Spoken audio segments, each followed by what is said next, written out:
नमस्कार, मी इंदिरा. न्यूज अनकटच्या प्राईम टाइम बुलेटिन मध्ये तुम्हा सगळ्यांचं स्वागत करते. सविस्तर वृत्त पाहणारच आहोत, पण त्याआधी नजर टाकूयात काही महत्त्वाच्या हेडलाईन्सवर. कोल्हापुरातील चंदगडमध्ये पहिल्यांदाच भरला आमदार शिवाजी पाटील यांचा जनता दरबार. वर्षानुवर्ष पालिकेच्या खुर्चीवर बसलेले अभिजित बापट यांच्या कारभाराला कंटाळून नागरिकांनी पिपाणी वाजवून केला निषेध. वाल्मिक कराडला पाप फेडावं लागणार, मनोज जरांगे यांची प्रतिक्रिया.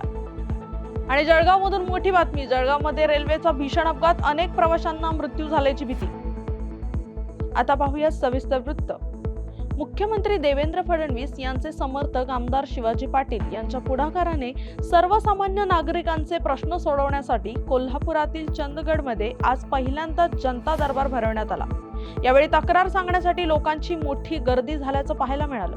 या जनता दरबारासाठी महसूल, वन विभाग आणि सार्वजनिक बांधकाम विभागाचे अधिकारी उपस्थित होते. दरम्यान जिल्हाधिकारी अमोल येडगे यांनी चंदगडच्या ग्रामीण रुग्णालयालाही यावेळी भेट दिली. शिवसाहेब आणि डीएफओ साहेब आज आमच्या विनंतीला मान देऊन राज्याचे लाडके मुख्यमंत्री आदरणीय देवेंद्र फडणवीस साहेबांच्या विनंतीला आम्ही विनंती केली होती की जिल्ह्याचे जे 7 कलमी आपला राज्याचे उपक्रम आहेत, 7 कलमी शासनाचे, त्यानुसार आपला वरच्या आदेशानुसार सगळ्या पाणी करायला चंदगडमध्ये पहिल्यांदा जिल्ह्याचे प्रमुख जिल्हाधिकारी शिवसाहेब आणि डीएफओ साहेबांनी आज व्हिजिट सर्व द्यायला सर्व जनतेचे प्रश्न, सामाजिक प्रश्न समजून घेतले आणि सर्व प्रश्न मार्गदर्शनाचे शब्द दिले. आम्हाला पूर्ण विश्वास आहे की येणाऱ्या भविष्यात चंदगडमधले आरोग्य खातं असेल, शैक्षणिक खातं असेल, परिणाम असेल किंवा रोजगार असेल, या सगळ्याला शासन कटिबद्ध आहे. त्याच्यामुळे आज पहिलाच एक हा व्हिजिट दौरा होता आणि सगळं समजून घ्या. आम्हाला जी गरज, ज्या ज्या गरजा आहेत त्याच्या आम्ही साहेबांना सर्व समजून सांगितलं सर्व वरिष्ठांना. आणि 100% सगळ्या आपल्या जनतेतल्या मनासारखं जे आपल्याला भविष्यात 50 वर्ष जो विकास नाही झाला ते आपण या येणाऱ्या 5 वर्षामध्ये आपण विकास पूर्णत्वात नेतो, हेच आपल्याला बोलायचं होतं. आणि सर्व अधिकाऱ्यांनी सातारा नगरपालिकेच्या वॉर्ड क्रमांक 17 मधील रस्त्याच्या कामासंदर्भात गेल्या 3 वर्षांपासून वारंवार मागणी करून देखील दुर्लक्ष केले जात असल्याचा आरोप शिवसेना ठाकरे गटाचे सादिक अली बागवान यांनी केलाय. सातारा पालिकेमध्ये वर्षानुवर्षे एकाच खुर्चीवर बसलेल्या अभिजित बापट यांच्या कारभाराला नागरिक त्रस्त झाले असून त्यांची बदली करा अशी मागणी करत बागवान यांनी पालिकेचे मुख्याधिकारी अभिजित बापट यांच्या दालनाबाहेर पिपाणी वाजवत मनमानी कारभाराचा निषेध केला. वेळोवेळी आंदोलन करतो, वेळोवेळी वारंवार पत्रव्यवहार चाललाय. म्हणजे तुमचं आणि पीडब्ल्यूडी खात्याचं जोपर्यंत तिथं नरबळी किंवा मुलाची किंवा मुलीची येणाऱ्या जाणाऱ्या वाहतूक करणाऱ्यांची, शाळेत जाणाऱ्या पोरांचं तिथं हत्या झाल्याशिवाय, रक्त सांडल्याशिवाय तुम्ही तिथले नागरिक पुरवठा रस्ते तुम्ही काय तिथे देणारच नाहीये का? असं काय आहे का? कधी साहेब 2022 पासून चालू आहे. रोजचा धुळीचा त्रास होतोय, रोजचा धुळीचा त्रास होतोय. सामान्य नागरिक वेगवेगळ्या आजाराच्या ह्याच्यातून जातोय. पण 2022 पासून काय लक्ष दिले गेलं नाही त्याच्याकडे? सांगा बरं. 3 वर्ष झाले साहेब, 3 वर्षात रस्ता होऊ नये का? ह्याला जबाबदार कोण आहे? त्याने खूप पाप केले आहेत, आता ते त्याला फेडावं लागणार अशी प्रतिक्रिया मराठा आंदोलक मनोज जरांगे यांनी वाल्मिक कराडच्या 14 दिवसांच्या न्यायालयीन कोठडीवर दिली आहे. वाल्मिक कराडचा पाठीराखा सरकारमधील मंत्री असून तो सुद्धा यात यायला हवा अशी मागणी जरांगे यांनी केली आहे. देशमुख कुटुंब तुमच्या घरी आलंय, त्या कुटुंबाचा अपमान होईल अशी भूमिका मुख्यमंत्री फडणवीसांनी घेऊ नये असं सांगत जरांगे यांनी देशमुख कुटुंबांच्या जीवाला धोका असल्याचं म्हटलंय. दादा काय सांगाल मला? वाल्मिक कराड यांना जी आहे ती 14 दिवसांची न्यायालयीन कोठडी जी आहे ती मंजूर करण्यात आलेली आहे. नाही, ते सुटत नाही. आता ते सुटत नाही. लय पाप केलं त्यांनी त्याला ते फेडावंच लागणार आहे. आता ते सुटत नाही आणि सुटला पण नाही पाहिजे. कारण तोच नाही तर त्याचा पाठीराखा सुद्धा आणखीन एक मंत्री ते सुद्धा याच्यात येणं खूप गरजेचं आहे आता. कारण खून करणारापेक्षा आणि खंडणी मागणाऱ्यांपेक्षा सामूहिक कट रचणारा, सामूहिक संघटित गुन्हेगारी करणारा हा सगळ्यात मोठा गुन्हेगार आहे. ते सारमाड्या का खारमाड्या कोण आहे तो मुख्य आरोपी करणं खूप गरजेचं आहे. यायला ते का दिसलं बी नाही राव, पण मीडियात नाही, कोणत्या चॅनलला नाही, कशाला नाही. या काही हजारो 2-2, 5-5 हजाराची प्रॉपर्टी त्याची दिसायला लागली. त्याला काय करायची? एवढेच कणिक भरून पैसे असतील ना, एवढे त्याचे आहे का? हे 100% मंत्र्याचे आहे ते सगळं गाबा. पाप येणे केलं, फेडायची याला वेळ आली आता. त्याच्यासाठी पाप केले ही सगळी प्रॉपर्टी त्याची असायला पाहिजे, म्हणून ते सुटत नाही. आता आमचे मुख्यमंत्र्यांना सरळ एक म्हणणं आहे की बाबा तुम्ही शब्द दिलेला आहे, एकही आरोपी सुटणार नाही. दुसरं आणखीन एक याला जोडू नये की कुटुंबाकडे तुम्ही नाही आला तर कुटुंब तुमच्या घरी आलंय, त्या कुटुंबाचा अपमान होईल, त्यांना न्याय मिळणार नाही, अशी भूमिका मुख्यमंत्री फडणवीस साहेबांनी कधीच घ्यावी. रायगडच्या नागोठाणे येथील सार्वजनिक बांधकाम विभागाच्या अखत्यारीत असलेल्या नागोठाणे चौक परिसरात काही अनधिकृत दुकानांवर शासनाने कारवाई करण्याचा बडगा उचललाय. पोयनाड पेझारी ते नागोठाणे दरम्यान तब्बल 107 अनधिकृत बांधकामांना नोटीस दिल्या. मात्र या दुकानदारांनी या कारवाईत भेदभाव होत असल्याचा आक्षेप घेतलाय. त्यानंतर बांधकाम विभागाच्या अधिकाऱ्यांनी जागेचे मोजमाप करून संबंधितांना अनधिकृत भाग हटवण्याचे आवाहन केले. आज हे अतिक्रमण तोडण्याकरिता आले होते DM पाटील म्हणून, तर त्यांनी 107 लोकांना नोटीस पाठवले. आमच्या माहितीनुसार पार पेजारीपासून त्यांनी नोटीस पाठवले होते, पण त्या अतिक्रमण तोडण्याचा फक्त त्यांचा हेतू एवढाच आहे का नागोठणा सर्कलवर जेवढा आहे 7 लोकांचा तेवढाच त्यांना काढायचा आहे. आम्ही त्यांना विचारलं का तुम्ही 107 लोकांना नोटीस पाठवलेली आहेत, तिथपर्यंत तुम्ही का ना आलेत, इथंच का आलेत डायरेक्टली? तर ते बोलत आहेत का आम्ही सध्या नागोठण्याचा घेतलेला आहे. आम्हाला कुठंतरी वाटतं का आमच्यावर अत्याचार होत आहे आणि कुठंतरी एक बाजू घेत आहे ते, आणि हा मुस्लिम समाजाचा विषय आहे म्हणून ते घेत आहेत. कारण की इथं जेवढी दुकानं आहेत ते फक्त मुस्लिम समाजाचे आहेत, आणि पार तिथून आले असते तर आम्हाला समाधान झालं असता. मग आमच्यावरच कारवाई करतायत फक्त. मग हा कुठला न्याय आहे? आम्हाला न्याय पाहिजे, आणि त्यांनी कारवाई करायची असेल ते पार तिथपर्यंत या नागोठण्यामध्ये फक्त कारवाई नाही करायला पाहिजे, आम्हाला असं समजतंय. पार त्यांनी बातमीपत्रात वेळ झाली आहे छोट्याशा विश्रांतीची. तोपर्यंत पाहत राहा न्यूज अनकट.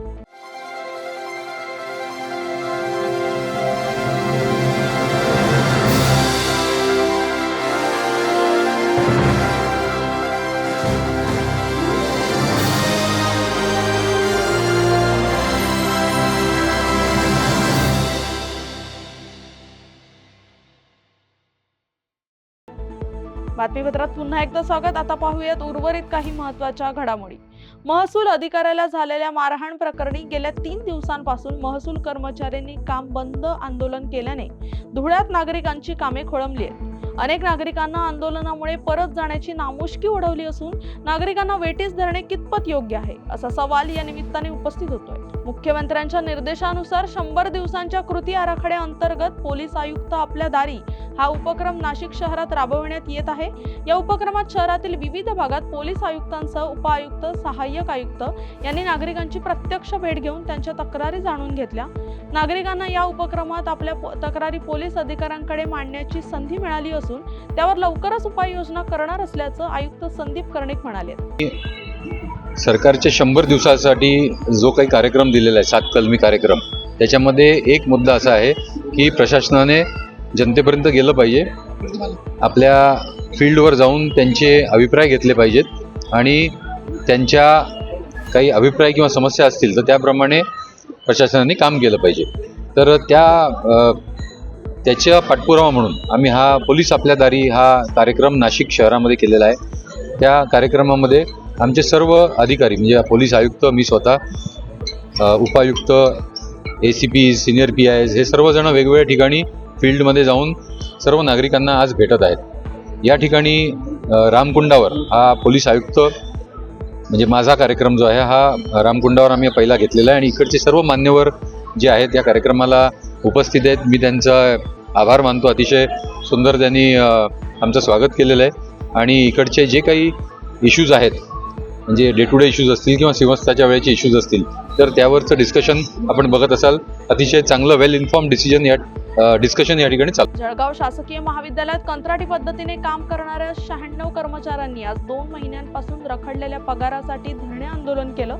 यावेळी कर्मचाऱ्यांनी विविध घोषणाबाजी करत पगार आजच्या आज न मिळाल्यास काम बंद करण्याचा इशारा दिला. दरम्यान अधिष्ठाता डॉक्टर गिरीश ठाकूर यांनी संबंधित कंपनीच्या CEO ला कर्मचाऱ्यांचे पगार त्वरित करण्याचे आदेश दिले. साहेब, आम्ही शासकीय वैद्यकीय महाविद्यालयाच्यात काम करतो. कॉन्ट्रॅक्टचे बेचवरचे सर्व पोरं आहेत, 96 पोरं आहेत आम्ही कामाला. आमचा 2 महिन्यापासून पेमेंट नाही झालेला आहे. डिसेंबर महिन्यापासून स्मार्ट कंपनीमध्ये आम्ही जॉईन झालो. 96 पोरं आहेत आम्ही, पूर्ण मेडिकल कॉलेजकडनं काम करतो.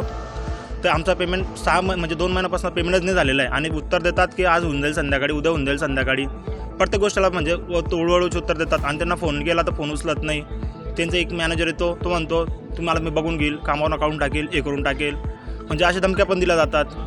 आणि कोणी बोलायला गेलं की ते म्हणतात आमचं भेटेल पेमेंट, आणि ते आमचं पेमेंट आजपर्यंत म्हणजे प्रत्येकाचा कोणाचा घराचा हप्ता आहे, कोणाचा मोबाईलचा हप्ता आहे, कोणाचा गाडीचा हप्ता आहे, काही घरातला किराणा आहे, तर प्रत्येकाच्या घरात काही काही अडचणीत आणि सर्व गरीब घरातले कुटुंबात नव्हते पोरं आहेत सर्व. त्या पोरांकडे पैसे नाही अक्षरशः. आज माहिती का साहेब, घरी हप्त्याला बसले म्हणून मी तर असं बसलेला आहे आणि सर्व पोरांसाठी असं नाम लढावं लागतंय पोरांसाठी. आज 96 पोरांचं घरचं उद्ध्वस्त झालेलं, म्हणजे असं समजून चला तुम्ही डायरेक्ट पेमेंटच नाही साहेब. आमच्याशिवाय घर चालत ना. भूषण कैलास सोनवणे. या बातमीपत्रात वेळ झाली आहे छोट्याशा विश्रांतीची, तोपर्यंत पाहत राहा न्यूज अनकट.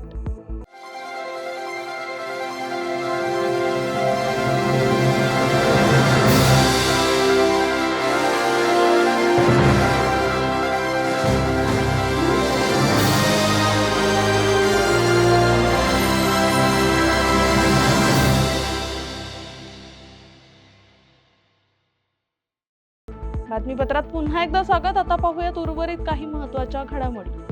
जळगावमधील परांडा रेल्वे स्टेशनवर मोठी दुर्घटना घडली असून 2 ट्रेनची एकमेकांना धडक झाली आहे. यात अनेक प्रवाशांचा मृत्यू झाल्याची भीती व्यक्त करण्यात येते. प्राथमिक माहितीनुसार मंगळुरू एक्सप्रेसने अनेक प्रवाशांना चिरडलंय. पुष्पक एक्सप्रेसमध्ये आग लागल्याच्या भीतीने प्रवाशांनी ट्रेनमधून उड्या मारल्याची माहिती आहे.